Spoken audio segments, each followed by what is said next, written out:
அனைவருக்கும் வணக்கம். நான் ரோசா. இன்றைக்கு என்ன சமைக்க போறேன் என்றால் கத்தரிக்காய் சம்பல். கத்தரிக்காய் வந்து ஒவ்வொருவரும் ஒவ்வொரு மாதிரி. சில பேர் அவிச்சு போட்டு செய்வினம், சில பேர் வந்து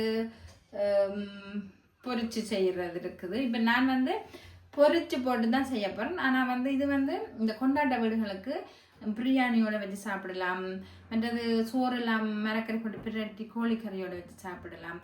ஒரு நல்ல ஒரு சுவையான ஒரு கத்தரிக்காய் சம்பல். அது இப்போ எப்படி செய்கிறேன்னு பார்க்குறதுக்கு முதல்ல இப்போ தான் இந்த வீடியோ பார்க்குறீங்கன்னு சொன்னால் மறக்காமல் சப்ஸ்கிரைப் பண்ணி லைக் பண்ணி உங்களுடைய நண்பர்கள் மேலே இருக்கும் போத ஷேர் பண்ணுங்க. இதை நீங்களும் மறக்க சமைச்சு பார்த்துட்டு எப்படி இருக்குன்னு சொல்லி கமெண்ட் பண்ணுங்கள். இப்போ வீடியோக்குள்ளே போகலாம் வாங்க. கத்தரிக்காயை இப்படி நீட்டு நீட்டாக வெட்டி போட்டு மெல்லிசா இதுக்குள்ளே சொட்டு உப்பும் மஞ்சள் தூளும் போட்டு பிரட்டிட்டு கணக்கை போடக்கூடாது, கொஞ்சமாக போட்டு பிரட்டி போட்டு வேற பொரிப்பம்.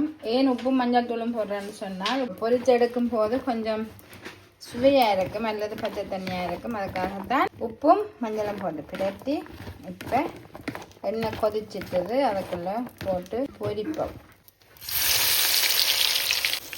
இப்போ பொரிஞ்சு கொண்டு வரும்போது வேற திரும்ப இருக்க நாங்கள் மேலால் இருக்கா பிரட்டி விடுவோம். என்னன்னு சொன்ன பேருந்து ஒரு பக்கங்கள் அந்த பொரிஞ்சு எரிஞ்சு போயிடும். இது இப்போ பொரிஞ்சிட்டது. இப்போ எடுக்க போகிறேன்.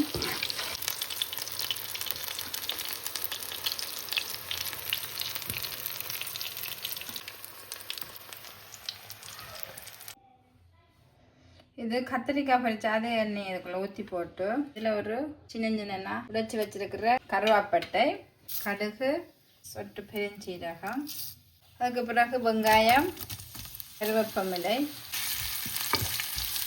இப்போ முக்கால் பதத்தில் வதங்கி கொண்டிருக்கும் போது ஒரு பச்சை மிளகாய் சின்ன சின்னதாக வெட்டி வச்சுக்கிறேன். அதையும் போட்டு இதோட வதக்குவோம். இது வந்து பச்சை தன்மை இருக்கக்கூடாது. அந்த வெங்காயம் கொஞ்சம் முருகி கொண்டு வர்ற டைமில் இஞ்சியும் வெள்ளைப்பூடும் வந்து பேஸ்ட் ஆக்கி வச்சுக்கிறேன். அதுலேயும் ஒரு கொஞ்சம் போட்டு சேர்த்து வதக்குவோம். இது வந்து கஷ்டமான வேலையை பொறிச்சு எடுத்து விட்டால் செய்யலாக்குன்னு சொல்லுது. இப்போ இது வதங்கின பிறகுக்குள்ளே நாங்கள் பொரித்து வச்சுக்கிற கத்திரிக்காயை கொட்டலாம். அதோட ஒருக்கா கலந்து போட்டு இப்போ என்ன போட போகிறேன், கட்டைத்தூள்னு சொன்னால் மிளகாயை வெட்டு வெட்டி வச்சுருக்கிற மிளகாய் கட்டைத்தூள்.